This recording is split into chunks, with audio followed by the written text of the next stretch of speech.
ज्ञान study YouTube channel पे आपका स्वागत है। तो इस वीडियो में हम बात करेंगे सौरमंडल यानी सोलर सिस्टम के बारे में संपूर्ण जानकारी और ये सौरमंडल से संबंधित 50 महत्वपूर्ण प्रश्न के बारे में भी जानेंगे जो पिछले एग्जाम में पूछे जा चुके हैं। तो आप वीडियो को अंत तक जरूर देखिएगा, आपको इस वीडियो से बहुत ही फ़ायदा होने वाला है। ठीक है, तो चलिए वीडियो को अब स्टार्ट करते हैं। तो सबसे पहले हम बात करते हैं सौरमंडल क्या है। तो देखिए, ग्रह उपग्रह इनकी सूर्य के चारों ओर ग्रह उपग्रह धूमकेतु उल्काओं और क्षुद्र ग्रहों के समूह को सौरमंडल कहा जाता है।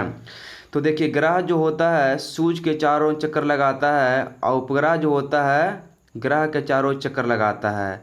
तो यहाँ पे आपको याद क्या रखना है कि देखिए कि बुध जो है सूर्य का सबसे नज़दीक का ग्रह है। ठीक है, और यानी कि अगर नज़दीक की अगर बात करें तो सूर्य से नज़दीकी के क्रम में बुध शुक्र पृथ्वी मंगल। फिर आप चार का क्रम बना लीजिए, बुध शुक्र पृथ्वी मंगल और बृहस्पति शनि अरुण वरुण। तो आपको एक बात याद रखना है, वर्तमान में ग्रहों की संख्या कितनी है तो 8 है, लेकिन 2006 के पहले 9 ग्रह था। तो 2006 के बाद जो है प्लूटो को 52 ग्रह की श्रेणी में रख दिया गया, इसलिए वर्तमान में ग्रहों की संख्या 8 है। इसे याद रखिएगा। सबसे बड़ा ग्रह बृहस्पति ग्रह, हम सब ग्रह के बारे में डिटेल्स में चर्चा करेंगे। ठीक है, एक बात यहाँ पे आप ये याद रखिएगा ना कि शुक्र ग्रह जो है और एक अरुण है, ये दोनों जो है पूरब से पश्चिम की ओर चक्कर लगाता है, और बाकी जो ग्रह हो गया 6 गो वो जो है पश्चिम से पूरब की ओर चक्कर लगाता है सूर्य के चारों ओर। तो ये बहुत ही महत्वपूर्ण है। शुक्र और अरुण जो है पूरब से पश्चिम की ओर चक्कर लगाता है, पूरब से पश्चिम की ओर चक्कर लगाता है। तो इस बात को याद रखिएगा। ठीक है, शुक्र और अरुण। अब चलिए बात करते हैं कि सौर प्रणाली की खोज किसने किया तो कॉपरनिकस ने की, और ग्रहों की गति का नियम किसने दिया तो केपलर ने दिया। ठीक है, ग्रहों की गति का नियम किसने दिया तो केपलर ने दिया। इस बात को आप याद रखिएगा। ठीक है, आगे बात करते हैं। सबसे पहले हम सूर्य की अगर बात करें तो सूर्य के बारे में आपको क्या याद रखना है कि सूर्य के चारों ओर जो है ना ग्रह चक्कर लगाता है। प्लेनेट क्या लगाता है, सूर्य के चारों ओर चक्कर लगाता है। तो देखिए, पहला पॉइंट ये आप याद रखिएगा कि सूर्य पृथ्वी के सर्वाधिक निकट का तारा है। पृथ्वी के सर्वाधिक निकट का तारा कौन है तो सूर्य है। ठीक है, पृथ्वी के सर्वाधिक निकट का तारा सूर्य है। और देखिए, सूर्य एक गैसीय गोला है, हाइड्रोजन 71% होता है इसमें, हीलियम 26.5% और अन्य तत्व 2.5% है। सूर्य के केंद्र पर हाइड्रोजन के 4 नाभिक मिलकर एक हीलियम नाभिक का निर्माण करता है। इसके केंद्र पर नाभिकीय संलयन क्रिया होती है जो सूर्य की ऊर्जा का स्रोत है। मतलब सूर्य की ऊर्जा का स्रोत क्या है तो नाभिकीय संलयन। इस बात को याद रखिएगा, सूर्य की ऊर्जा का स्रोत होता है नाभिकीय संलयन। बहुत ही इंपॉर्टेंट प्रश्न है। सूर्य की ऊर्जा का स्रोत क्या है नाभिकीय संलयन। और सूर्य जो है एक गैसीय गोला है, इसे याद रखिएगा। सूर्य की गैसीय गोला है जिसमें 71% हाइड्रोजन होता है और 26.5% हीलियम होता है, और अन्य तत्व कितने होते हैं तो 2.5%। ठीक है, सूर्य के प्रकाश को पृथ्वी तक पहुंचने में 8 मिनट 16 सेकंड का समय लगता है। सूर्य के प्रकाश को पृथ्वी तक पहुंचने में 8 मिनट 16 सेकंड का समय लगता है, आप इसे याद रखिएगा। ठीक है, और देखिए, सूर्य में काला धब्बा में वह स्थान है जो प्रकाश उत्सर्जित करने में असमर्थ है। सूर्य में जो काला धब्बा होता है ना वह प्रकाश उत्सर्जित नहीं करता है। प्रकाश उत्सर्जित करने में क्या असमर्थ है, मतलब प्रकाश उत्सर्जित नहीं करता है। तो इससे भी आप ध्यान में रखिएगा। ठीक है, सूर्य में काला धब्बा जो है प्रकाश को उत्सर्जन नहीं करता है। बहुत ही इंपॉर्टेंट प्रश्न है, यहाँ से आपके एग्जाम में क्वेश्चन आता है। ठीक है, तो आप याद रखिएगा, सूर्य में काला धब्बा जो है क्या करता है तो प्रकाश को उत्सर्जन नहीं करता है, मतलब असमर्थ है। अब बात करते हैं बुध के बारे में। तो देखिए, बुध मतलब मरकरी, यह सौरमंडल का सबसे छोटा ग्रह है और सूर्य के सबसे निकट ग्रह है। ठीक है, इस ग्रह पर दिन अति गर्म और रातें बर्फीली होती है। यानी कि बुध ग्रह पर जो है दिन अति गर्म होता है सबसे ज़्यादा, और रातें बर्फीली होती है। इसे गर्म ग्रह इसलिए याद रखिएगा कि इस ग्रह पर दिन जो है अति गर्म होता है और रातें बर्फीली होती है। जो बुध ग्रह है सूर्य की परिक्रमा सबसे कम समय में लेता है, यानी 88 दिनों में केवल पूरा कर लेता है। बुध ग्रह जो है सूर्य की परिक्रमा केवल 88 दिनों में पूरा कर लेता है। इस ग्रह पर वायुमंडल नहीं है, इसलिए यहाँ जीवन संभव नहीं है। इस ग्रह का कोई उपग्रह नहीं, याद रखिएगा, बुध ग्रह का कोई उपग्रह नहीं है। ठीक है। अब बात करते हैं शुक्र की। वेनस की अगर बात करें तो वेनस में आपको इंपॉर्टेंट बातें क्या याद रखना है उसके बारे में आपको बताते हैं। शुक्र, सबसे पहले तो आप जानते हैं कि शुक्र जो है गर्म ग्रह है और पृथ्वी के सबसे निकट ग्रह है। तो यह पृथ्वी के सबसे निकट का ग्रह है, याद रखिएगा, पृथ्वी के सबसे निकट। देखिए ये आपका पृथ्वी है, ये आपका पृथ्वी है। तो पृथ्वी के सबसे निकट का ग्रह कौन है? शुक्र है। पूरे सौरमंडल का सबसे चमकीला तथा सबसे गर्म ग्रह शुक्र है, याद रखिए, सबसे चमकीला तथा सबसे गर्म ग्रह शुक्र ग्रह। अन्य ग्रहों की विपरीत सूर्य की परिक्रमा पूरब से पश्चिम की ओर करता है और उनकी तरह, इसीलिए इसका सुयोजन पश्चिम की तरफ और सूर्यास्त पूरब में होता है। याद रखिएगा, जो शुक्र है ना पूरब से पश्चिम की ओर घूमता है सूर्य के चारों ओर, और अरुण भी घूमता है, इसलिए इसका जो सूर्योदय होता है पश्चिम की ओर होता है और सूर्यास्त पूरब में होता है, याद रखिएगा। ठीक है। फिर है इसलिए इस ग्रह को इवनिंग स्टार या मॉर्निंग स्टार भी कहा जाता है। शुक्र ग्रह को भोर का तारा या सांझ का तारा कहा जाता है। बहुत ही इंपॉर्टेंट प्रश्न है, इसको याद रखिएगा। आकार घनत्व में पृथ्वी के समान है, आकार व घनत्व दोनों जो है पृथ्वी के समान है, इसलिए इसे कई नामों से जाना जाता है। अर्थ ट्विन यानी पृथ्वी का जुड़वा ग्रह कहा जाता है, अर्थ सिस्टर मतलब पृथ्वी की बहन भी कहा जाता है। और याद रखिएगा इस ग्रह का कोई उपग्रह नहीं है, मतलब बुध ग्रह का और शुक्र ग्रह का कोई उपग्रह नहीं है, इसे भी याद रखिएगा। और देखिए इस ग्रह के वायुमंडल में 95% CO2 और 3.5% नाइट्रोजन है, याद रखिएगा। इस ग्रह के वायुमंडल में 95% CO2 और 3.5% क्या है? तो नाइट्रोजन है। बहुत ही इंपॉर्टेंट प्रश्न है, यहाँ से आपकी एग्जाम में क्वेश्चन देखने को मिलता है। ठीक है। अब बात करते हैं पृथ्वी की। अगर बात करें, यह सौरमंडल का एकमात्र ग्रह है जिस पर जीवन संभव है। पृथ्वी के विषुवत व्यास और ध्रुवीय व्यास के बीच लगभग 43 किलोमीटर का अंतर है। तो देखिए ये आपका जो है, जो आपका ये देख रहे हैं ना ऊपर जो 12,714 है ये आपका विषुवतीय व्यास है, और ये जो 12,756 है आपका ध्रुवीय व्यास है। ठीक है, याद रखिएगा, ध्रुवीय व्यास 12,756 किलोमीटर और विषुवतीय व्यास 12,714 किलोमीटर, दोनों का अंतर घटाइएगा ना तो 43 किलोमीटर आपका आएगा। तो याद रखिएगा। ठीक है। पृथ्वी अपने आज पर 23.5 डिग्री झुकी हुई है। पृथ्वी अपने आज पर कितना डिग्री झुकी हुई है? 23.5 डिग्री झुकी हुई है। यह अपने आज पर पश्चिम से पूरब 27 किलोमीटर प्रति मिनट की गति से घूमती है और यह एक चक्कर 23 घंटे 56 मिनट और 4 सेकंड में पूरा करती है। इसे याद रखिएगा, 23 घंटे 56 मिनट 4 सेकंड में पृथ्वी जो है सूर्य का एक चक्कर पूरा कर लेती है अपने अक्ष पर, याद रखिएगा पृथ्वी। ठीक है। जल की उपस्थिति के कारण इसे नीला ग्रह कहा जाता है। पृथ्वी को जल की उपस्थिति के कारण नीला ग्रह कहा जाता है। और पृथ्वी का एकमात्र उपग्रह है चंद्रमा, इसे भी याद रखिएगा, पृथ्वी का एकमात्र उपग्रह है चंद्रमा। तो देखिए पृथ्वी का एकमात्र उपग्रह क्या है? चंद्रमा। ये आपका पृथ्वी है, ये है सूर्य है, तो पृथ्वी अपने अक्ष पर घूमती है, याद रखिएगा। ठीक है। तो पृथ्वी का एकमात्र उपग्रह क्या है? चंद्रमा। आप इस बात को याद रखिएगा, पृथ्वी का एकमात्र उपग्रह क्या है? चंद्रमा। और देखिए पृथ्वी को सूर्य की परिक्रमा पूरा करने में 365 दिन 5 घंटे 48 मिनट 46 सेकेंड यानी 365 दिन 6 घंटा का समय लगता है।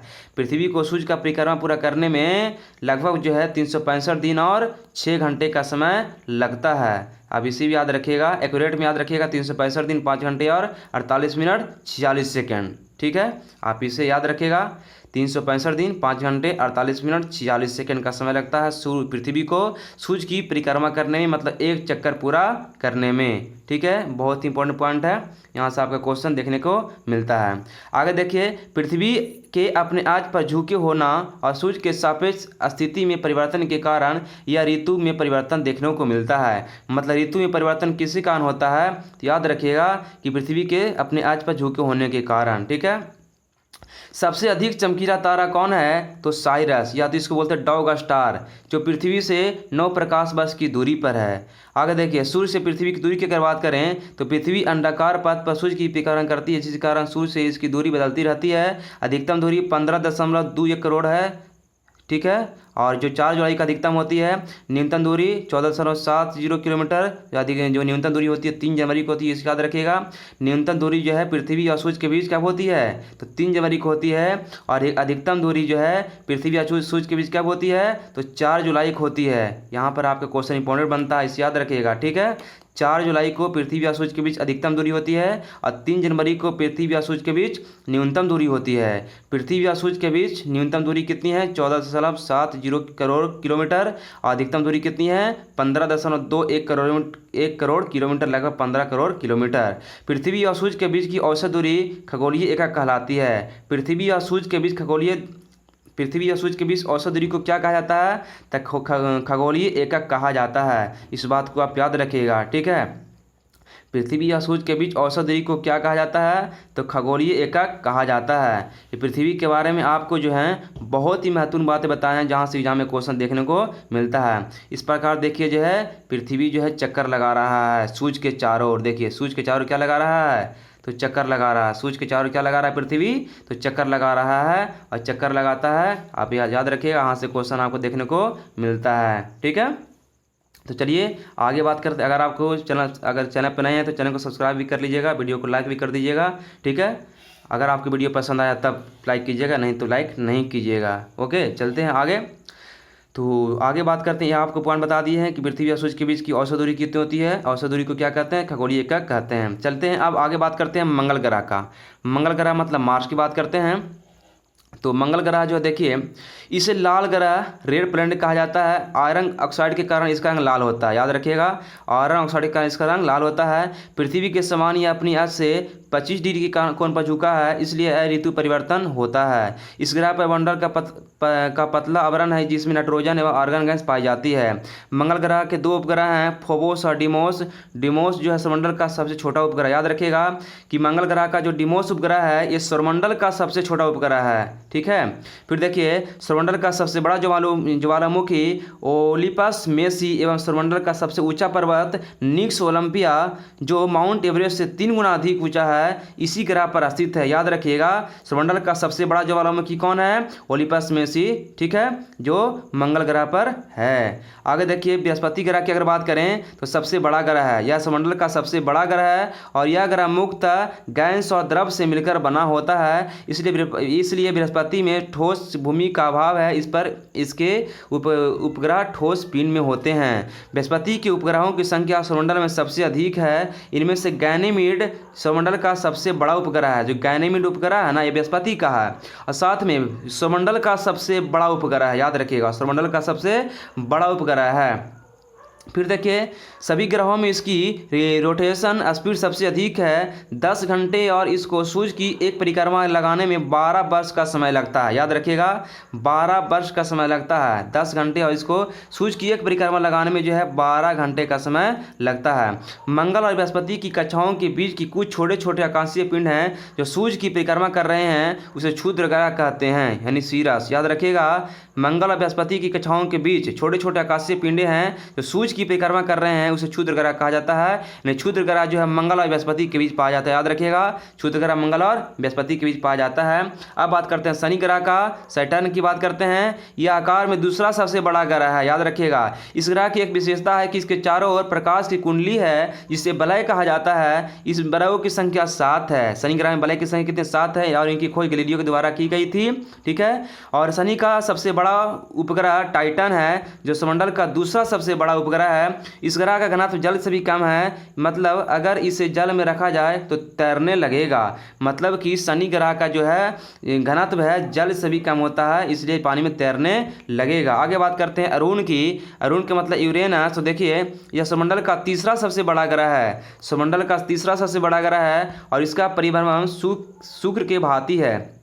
मतलब ये शुक्र की तरह ही परिभ्रमण करता है। याद रखिएगा शुक्र की तरह ही अरुण ग्रह जो है, यूरेनस ग्रह जो है, परिभ्रमण करता है। यह अपनी धुरी पर सूर्य की ओर इतना झुका हुआ है कि लेटा हुआ दिखाई देता है, इसलिए इसे लेटा ग्रह भी कहा जाता है। अरुण को यानी कि यूरेनस को लेटा ग्रह कहा जाता है। याद रखिएगा इसके वायुमंडल में मीथेन अधिक मात्रा में पाई जाती है। मीथेन अधिक मात्रा में पाई जाती है यूरेनस में।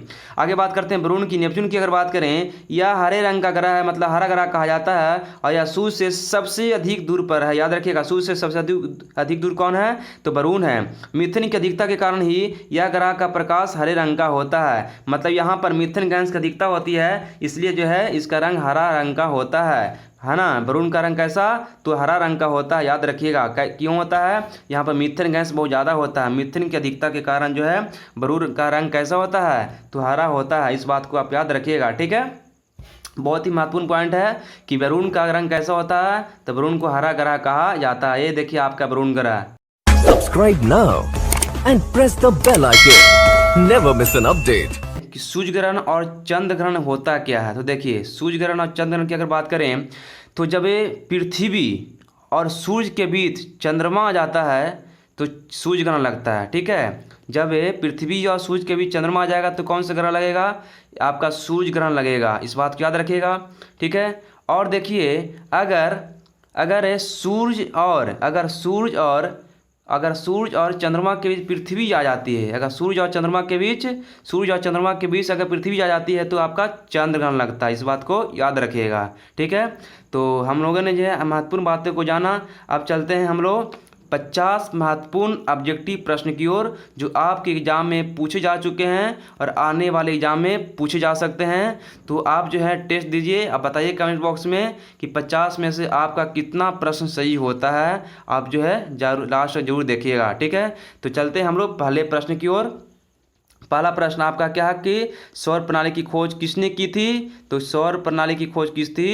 कोपरनिकस ने। ऑप्शन नंबर सी आपका राइट आंसर हो जाएगा। किस ग्रह के चारों ओर परिक्रमा करने वाले छोटे आकाशीय पिंड को क्या कहते हैं? तो किसी ग्रह के चारों ओर परिक्रमा करने वाले छोटे आकाशीय पिंड को उपग्रह कहा जाता है। सौरमंडल में कुल कितने ग्रह हैं? तो 8 ग्रह होते हैं, 8 ग्रह हैं। अंतरिक्ष में कुल कितने तारामंडल हैं? तो अंतरिक्ष में कुल जो है तारामंडल की संख्या है 89, 89। Option number C is the right answer. निम्नलिखित में से किनके बीच की औसत दूरी को खगोलीय एकक कहा जाता है? तो खगोलीय एकक जो है आपका आंसर हो जाएगा पृथ्वी तथा सूर्य के बीच, पृथ्वी तथा सूर्य के बीच। Option number A is the right answer, ठीक है। नेक्स्ट प्रश्न की अगर बात करते हैं तो अगला प्रश्न हमारा है कि सूर्य में काला धब्बा क्या है? सूर्य में काला धब्बा क्या है?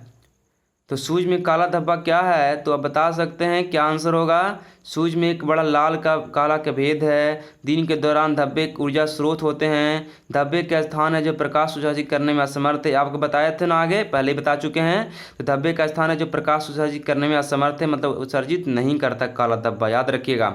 सूर्य के रासायनिक मिश्रण में हाइड्रोजन का प्रतिशत कितना होता है? तो सूर्य के रासायनिक मिश्रण में हाइड्रोजन का परसेंट होता है 71%, 71% इज द राइट आंसर, ठीक है। याद रखिएगा। और हीलियम का 26.5%। निम्नलिखित में कौन एक तारा है? तो तारा आपका सूर्य एक तारा है। याद रखिएगा। सूर्य की सतह पर हाइड्रोजन के अलावा दूसरा कौन सा तत्व है बहुयात में पाया जाता है, मतलब कि ज़्यादा मात्रा में पाया जाता है? सूर्य की सतह पर हाइड्रोजन के बाद जो है ज़्यादा मात्रा में हीलियम पाया जाता है। याद रखिए, ठीक है। हाइड्रोजन के बाद हीलियम पाया जाता है। सूर्य का प्रकाश धरती तक पहुंचने में कितना मिनट लेता है? तो सूर्य का प्रकाश पृथ्वी पर पहुंचने में जो है 8 मिनट कुछ सेकेंड, यानी 8.3 मिनट। याद रखिए। सूर्य के सबसे पास का ग्रह कौन सा है? तो बुध होता है। कौन ग्रह सूर्य की परिक्रमा 88 दिनों में पूरा करती है? तो 88 दिनों में परिक्रमा पूरा करता है बुध ग्रह। याद रखिएगा, ठीक है। बुध ग्रह जो है सूर्य की परिक्रमा जो है 88 दिनों में पूरा कर लेता है। निम्नलिखित में कौन से ग्रहों के चारों ओर घूमने वाले उपग्रह नहीं है? तो आप याद रखिए, बुध तथा शुक्र का उपग्रह नहीं है। बुध तथा शुक्र का एक भी उपग्रह नहीं है। किस ग्रह को इवनिंग स्टार कहा जाता है? तो इवनिंग स्टार शुक्र को कहा जाता है। Evening star, morning star. निम्नलिखित में से कौन सा ग्रह सूर्य के चक्कर सबसे कम समय में लगाता है? तो सूर्य का चक्कर सबसे कम समय लगाने वाला जो है आपका आंसर बी हो जाएगा, ए हो जाएगा, बुध, ठीक है। बुध जो है सबसे कम समय चक्कर लगाता है। सौरमंडल का कौन सा ग्रह लगभग पृथ्वी जितना बड़ा है? तो पृथ्वी देश में बड़ा है। वीनस मतलब शुक्र। निम्नलिखित में से किसे ब्लू प्लैनेट कहा जाता है, मतलब नीला ग्रह कहा जाता है पृथ्वी को? सबसे तीव्र गति से सूर्य का चक्कर लगाने वाला ग्रह कौन है? तो बुध, ठीक है। बुध आपका राइट आंसर हो जाएगा। पृथ्वी के भ्रमण की गति है 27 किलोमीटर प्रति घंटा। 27 किलोमीटर प्रति घंटा पृथ्वी के भ्रमण की गति। याद रखिएगा, ठीक है। यानी कि पृथ्वी जो है 27 किलोमीटर प्रति मिनट की चाल से जो है पृथ्वी घूमता है। आगे है पृथ्वी अपने आज पर घूमती है। पृथ्वी अपने आज पर किस दिशा में घूमती है? तो आप ये भी बात याद रखिएगा, पश्चिम से पूरब की ओर घूमती है। लेकिन शुक्र जो है रून है आपको उल्टा घूमता है। सबसे चमकीला ग्रह कौन है? तो शुक्र याद रखिएगा। सबसे चमकीला ग्रह शुक्र याद रखिएगा। बृहस्पति सबसे बड़ा ग्रह है, मंगल लाल ग्रह है। पृथ्वी अस्थित है, तो पृथ्वी जो अस्थित है किसके बीच अस्थित है? तो याद रखिएगा पृथ्वी जो है शुक्र एवं मंगल के बीच में स्थित है। सूर्य एवं पृथ्वी के बीच न्यूनतम दूरी होती है। सूर्य एवं पृथ्वी के बीच न्यूनतम दूरी जो होती है याद रखिएगा 3 जनवरी को न्यूनतम दूरी होती है। ठीक है, 3 जनवरी को न्यूनतम दूरी होती है। पृथ्वी सूर्य से अपनी अधिकतम दूरी पर कब होती है? तो पृथ्वी सूर्य से अधिकतम दूरी पर 4 जुलाई को होती है। ये भी बात याद रखिएगा, बहुत ही महत्वपूर्ण प्रश्न है। पृथ्वी सूर्य से अधिकतम दूरी 4 जुलाई को होती है। सौरमंडल का सर्वाधिक गर्म ग्रह कौन है? सौरमंडल का सर्वाधिक गर्म ग्रह शुक्र होता है। पृथ्वी अपनी धुरी पर घूमती है। पृथ्वी अपने धुरी पर घूमती है तो कितना समय पूरा करती है? 23 घंटा 56 मिनट 4 सेकंड में एक चक्कर लगाती है। निम्नलिखित में से कौन सा ग्रह के सर्वाधिक प्राकृतिक उपग्रह हैं? तो बृहस्पति ग्रह का सर्वाधिक प्राकृतिक उपग्रह है। पृथ्वी की अपनी कक्षा में गति होती है। तो पृथ्वी की अपनी कक्षा में जो गति होती है याद रखिएगा पश्चिम से पूरब की ओर। सौरमंडल का सबसे बड़ा उपग्रह निम्नलिखित में से कौन सा है? सौरमंडल का सबसे बड़ा उपग्रह गैनीमीड जो है बृहस्पति का उपग्रह है। याद रखिएगा बृहस्पति का उपग्रह जो सौरमंडल का सबसे बड़ा उपग्रह है गैनीमीड। पृथ्वी के सर्वाधिक निकट कौन सा ग्रह है? पृथ्वी के सर्वाधिक निकट ग्रह है शुक्र, जो पृथ्वी का बहन भी कहा जाता है जिसे। सौरमंडल का दूसरा सबसे बड़ा ग्रह कौन है? तो शनि जो है सौरमंडल का सबसे दूसरा बड़ा ग्रह है। शनि ग्रह का सबसे बड़ा उपग्रह कौन है? टाइटन आपका राइट आंसर हो जाएगा। निम्नलिखित में से किस उपग्रह के चारों ओर स्पष्ट वलय है? तो शनि का जो है चारों ओर स्पष्ट वलय होता है। याद रखिए बहुत ही महत्वपूर्ण प्रश्न है। वलयों की संख्या 7 होती है। ठीक है, पृथ्वी से दिखने वाली चंद्रमा की सतह उसकी कुल सतह का कितना प्रतिशत होता है? तो आपका राइट आंसर 59% हो जाएगा। मंगल एवं बृहस्पति ग्रहों के मध्य सूर्य की परिक्रमा करने वाले खगोलीय पिंडों को क्या कहते हैं? तो खगोलीय पिंडों को कहा जाता है क्षुद्र ग्रह। याद रखिएगा मंगल बृहस्पति के बीच क्षुद्र ग्रह होती है। सर्वप्रथम खोजा गया क्षुद्र ग्रह कौन है? सीरस। प्रथम क्षुद्र ग्रह सीरस। निम्नलिखित में से किस ग्रह को पृथ्वी की बहन कहा जाता है? शुक्र ग्रह को पृथ्वी की बहन कहा जाता है। उत्तरी ध्रुव की खोज किसने की थी? उत्तरी ध्रुव की खोज करने वाले व्यक्ति थे रॉबर्ट पियरी। रॉबर्ट पियरी ने उत्तरी ध्रुव की खोज किया था। इस बात को याद रखिएगा। सूर्य ग्रहण निम्नलिखित में से किस स्थिति में होता है? तो सूर्य ग्रहण लगने के कारण आपको बता सकते हैं कि जब सूर्य तथा पृथ्वी के बीच चंद्रमा आ जाता है तो आपका सूर्य ग्रहण लगता है। याद रखिएगा। और सूर्य के चारों पृथ्वी के परिभ्रमण की चाल होती है। तो सूर्य के चारों पृथ्वी की परिभ्रमण की जो चाल होती है, सूर्य के चारों ओर पृथ्वी के परिभ्रमण की चाल कितना होता है, किस तरह से होता है? तो आप याद रखिएगा कि पृथ्वी की परिभ्रमण की चाल होती है। पृथ्वी की परिभ्रमण की चाल क्या होती है? वर्ष भर एक समान रहती है। अधिकतम होती है जब पृथ्वी से निकटतम दूर होती है। तो आपका राइट आंसर होगा अधिकतम होती है जब पृथ्वी से सूर्य के निकटतम होती है। दिन रात होने का कारण क्या है? तो पृथ्वी अपने आज पर घूर्णन यानी पृथ्वी का घूर्णन गति के कारण दिन रात होती है। किसने सबसे पहले पृथ्वी की परिधि को मापा था? इराटोस्थानीज ने सबसे पहले पृथ्वी की परिधि को मापा था। इस प्रश्न को आप याद रखिएगा, बहुत ही महत्वपूर्ण प्रश्न है। सौरमंडल के 4 सबसे विशाल ग्रहों के घटते क्रम बताइए। घटते क्रम में सबसे बड़ा ग्रह बृहस्पति हो गया। बृहस्पति के बाद शनि, शनि के बाद यूरेनस के बाद नेपच्यून, मतलब option number B is the right answer आपका हो जाएगा। निम्नलिखित में से किस वैज्ञानिक ने यह सिद्ध किया कि सूर्य के चारों प्रत्येक नक्षत्र का मार्ग दीर्घवृत्ताकार है? तो आपका जो राइट आंसर होगा, राइट आंसर आपका ऑप्शन नंबर क्या होना चाहिए? राइट आंसर सिद्ध किया कि सूर्य के चारों प्रत्येक नक्षत्र का है, तो आपका केपलर ने सिद्ध किया था।